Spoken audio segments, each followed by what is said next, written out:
you doing tonight, Jacob? Good. How about you? I'm doing well. Thank you for joining us here on the Coach Gary Goff Show. I haven't had a chance to have you up here yet. You've been banging on the door. Coach, when's my time on wing night at the Wall Street Pub on the Coach Gary Goff Show? He's been too busy locking down receivers. He ain't had time. Well, great game last Saturday. You had a pick in the game as well as 8 tackles. Talk a little bit about your performance and your defense's performance on Saturday. I felt like we played good, but could have played a lot better. Also myself, I feel like I should have had 2 picks. The pick I got, I actually should have had to pick the play before, but it was a PBU, so I'm glad I got the pick. And as a defense, I feel like we played good, but we can always get better. Your defense has been very nice all season long. Your secondary has been very opportunistic, getting a lot of turnovers. Defensive line's been doing some great work. Some young guys have been really stepping up for your team. Talk about your defense and the work they've been putting in this year as you prepare, especially this week, for another opponent on Saturday. We get a lot of work, especially from the scouts. They bring a lot of energy every single day at practice, and sometimes we hate it because it just brings so much energy, always talking trash, but we like it at the end of the day because it gets us better. It is important to have those guys work you hard. I can hear what you're saying sometimes, just like, come on, man. This has been a long day. I need to get through this. But if they're not working you hard, you're not going to work hard. You're not going to get any better. Right. Well, Dominican coming up this Saturday.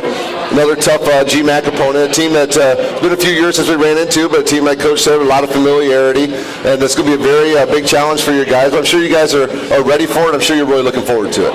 Yeah, it's probably for the DBs, it's the best group of receivers that we face, but honestly, it's a lot of great receivers in the GMAC, but as a group, it's probably the best that we're going to face, but I feel like we're prepared and ready for them. Is you part of that preparation of receivers you work against in practice every single day? Yes, we've been getting extra work this week, too.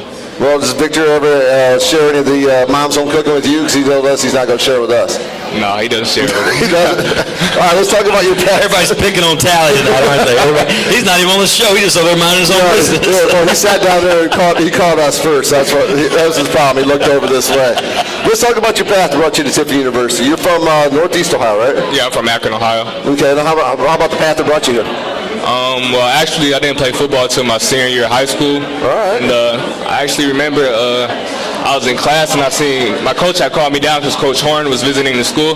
It was during basketball season, and he didn't see my film, so I remember Coach Horn stayed to watch my basketball practice. And ever since then, he thought he was going to be a basketball star. Yeah, right. You know, I didn't think I was going to play football. Oh, that guy's a football coach. Oh, he's a football coach. But now you're here. You're at Tiffany University. What are you studying? Sports management and sports marketing. And when your football days are over, what do you plan to do? I want to be an athletic director and actually want to be a high school head basketball coach. All right, so basketball is one of your loves. Man, you're going to coach basketball, not football? Yeah. So you're a multi-sport athlete in high school, I'm assuming then, right? Yes. Was there a third sport? No, it was just basketball, and then senior year I had a football. What made you decide to go out for football your senior year if you hadn't played before? Coach was always on me about playing, so I just decided to give it a try. I played actually 3rd grade through 7th grade, but I quit to focus on basketball, but I wanted to give it another shot. And then they brought you out to the football field, made you a defensive back right away, or did you play both sides of the ball? I played DB only. DB only? Yeah. And you love playing the defensive back? I really love it.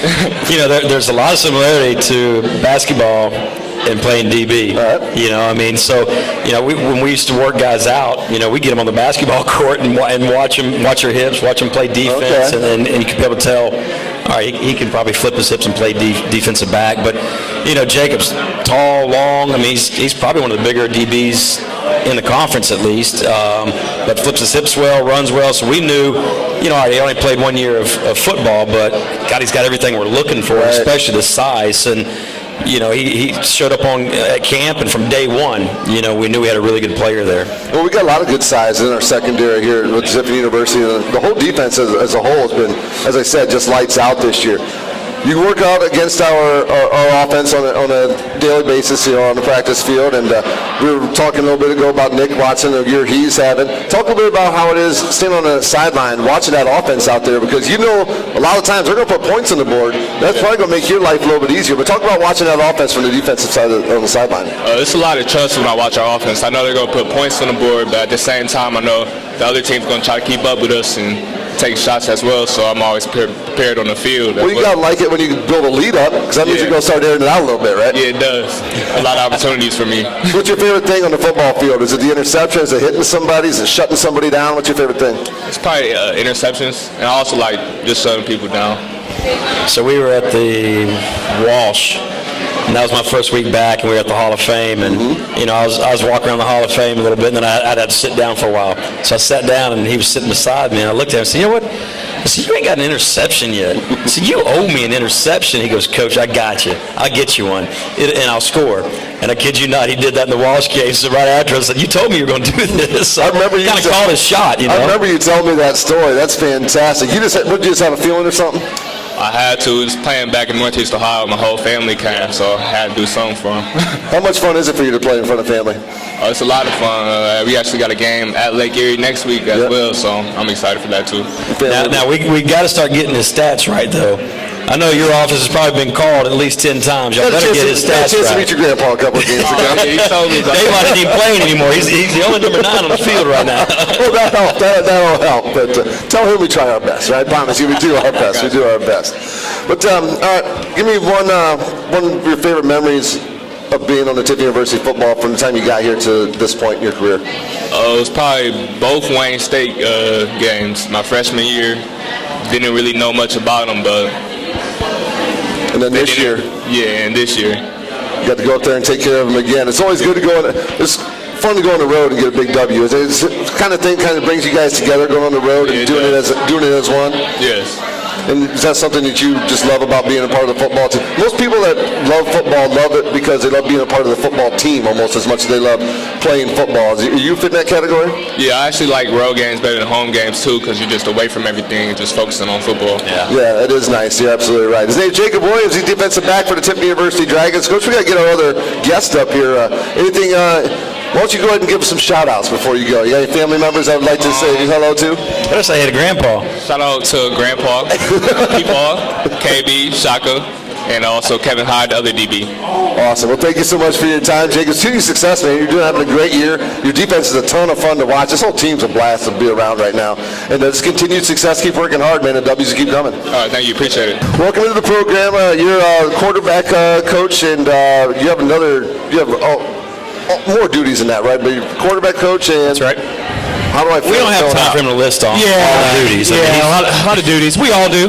We all do as coaches. Everyone shares, especially at this level. I mean, kind of have to do your diligence, but it's all good stuff. You know we're going to talk about Nick, so let's talk about the rest of the guys first. All right, you got some other guys in that room. Moore got some throws in. That's this right. past Saturday. Talk about your group as a whole. Yep, really good guys. Right across the board. High academic guys. Really guys that you can count on, rely on.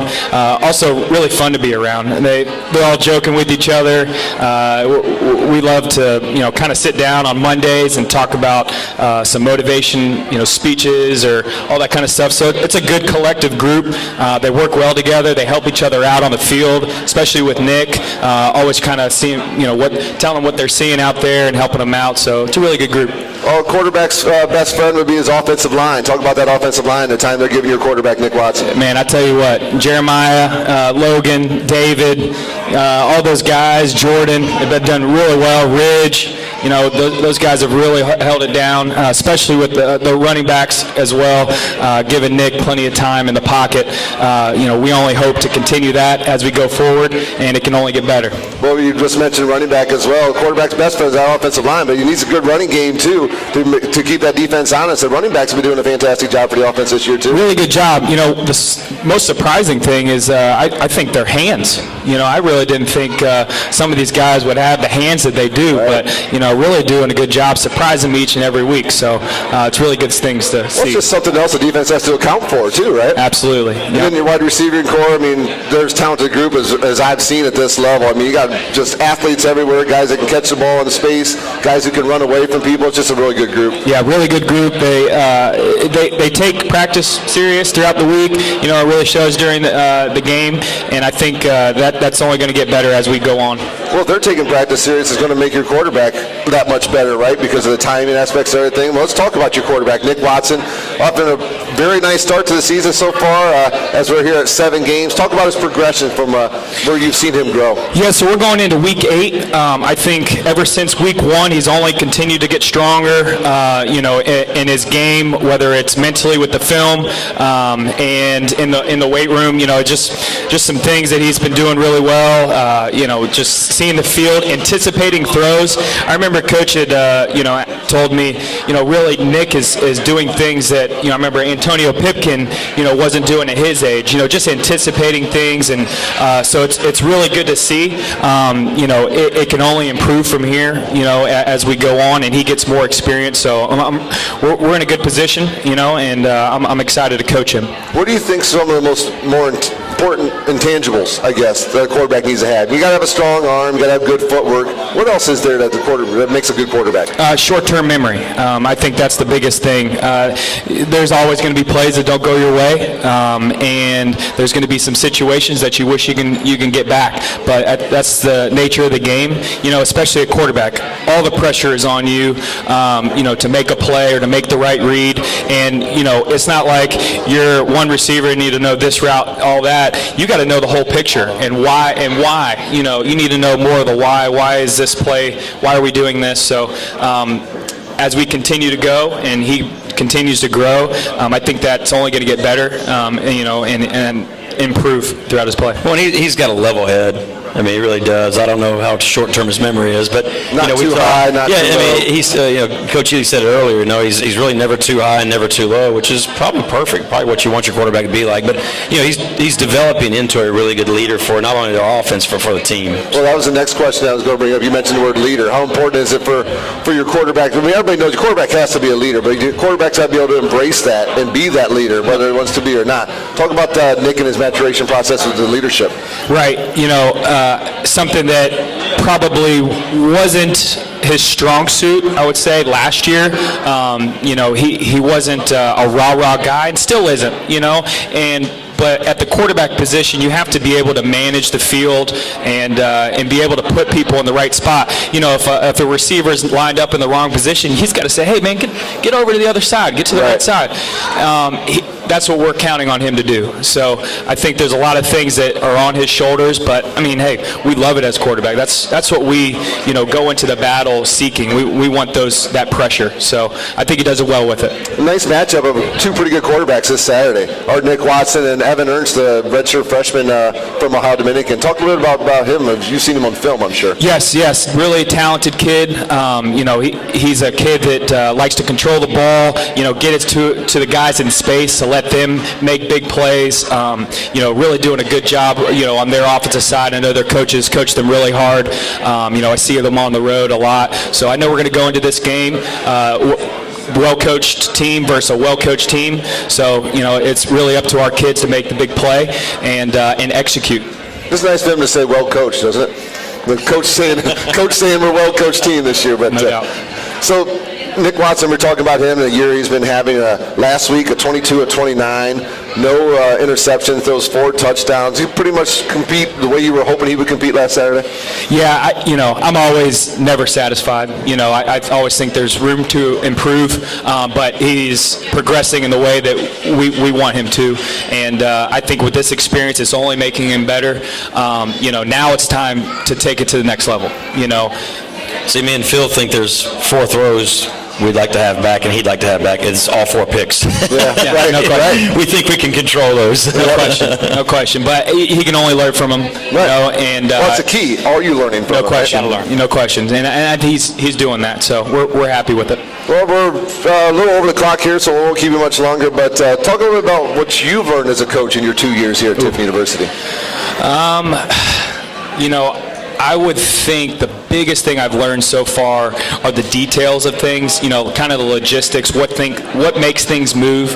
I think that's kind of the biggest thing I've learned so far. You can always picture things to go the way that you want, but if you don't communicate it in a way, that's clear and understanding, it might not turn out the way that you wanted, and then all of a sudden it's a big mess. It has to resonate with them. Exactly. So, I think just being very clear, and being very, detail-oriented, I think that goes a long way. And I think the kids can relate to it, and that only makes you as a coach better, with that clarity. So I think that's the biggest thing I've learned so far. Coach Goff, what does Coach Ely bring to your coaching staff that's made you want to bring him aboard?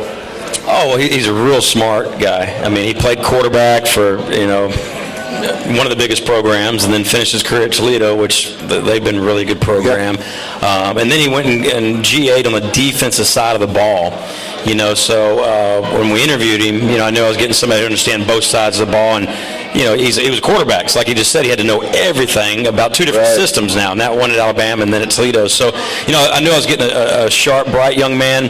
I'm friends with a head athletic trainer down there at Alabama, and he told me a story about when he was looking to transfer, but he was a man about it. He went in and met with Saban, did it the right way, and then went to Toledo. He said, he goes, Gary, you'll love him. You can't find a better person. I think what he said, he's learned a lot as far as, and we talked about the week the offensive staff took over for me when I was out, and I remember calling saying, how were things they practiced? Well, we had a little hiccups because we just weren't used to you taking care of that, so now I had to take care of it. Right. But, really, even since I've come back, Phil's pretty much ran practice for us, to be honest. It's not me out there going, all right, this period, let's go. He's really stepped in and done that for me, and he's been doing a phenomenal job. But he handles all of my equipment ordering, my quarterbacks, and now a large part of the offense. So I'm ecstatic to have him. He's a great young coach. He's got a bright, bright future. Well, Coach Ely, it's a pleasure having you on board here at TIFF in the last couple of years, and thanks for being a part of the program tonight. Appreciate it. Thank you so much. His name is Phillip Ely. He's an assistant coach for the Dragons, takes care of the quarterbacks and a whole lot of other things. Well, Coach, Saturday kickoff. It's Ohio Dominican at 4 o'clock on at Falls Cow Stadium. Really looking forward to it. It's going to be a lot of fun for me. It won't be as much fun for you. You'll be a little bit more intense. Oh, it's going to be fun. We just need everybody in the community to come on out. Everybody on campus come out and support us. We need a large crowd. I mean, it should be a great football game. Shouldn't be much in the way of keeping folks from that game, as there's not a heavy schedule on the TV schedule at that mid-afternoon spot. So get on down to Falls Cow Stadium. 4 o'clock kickoff. If you can't make it, the GMAC app. You can watch free live video of my call of the ball game, or you can go to TUDragonRadio.com. You can go to the TU mobile app, or go to Coast Country on your FM dial. That's at 100.9. Have a great week, guys. Let's come back next week and talk about another big Dragon win. Thank you, Russ. Appreciate it. All right, this has been the Gary Goff Show every Wednesday night at the Wall Street Pub and Grill. Have a safe night, everybody.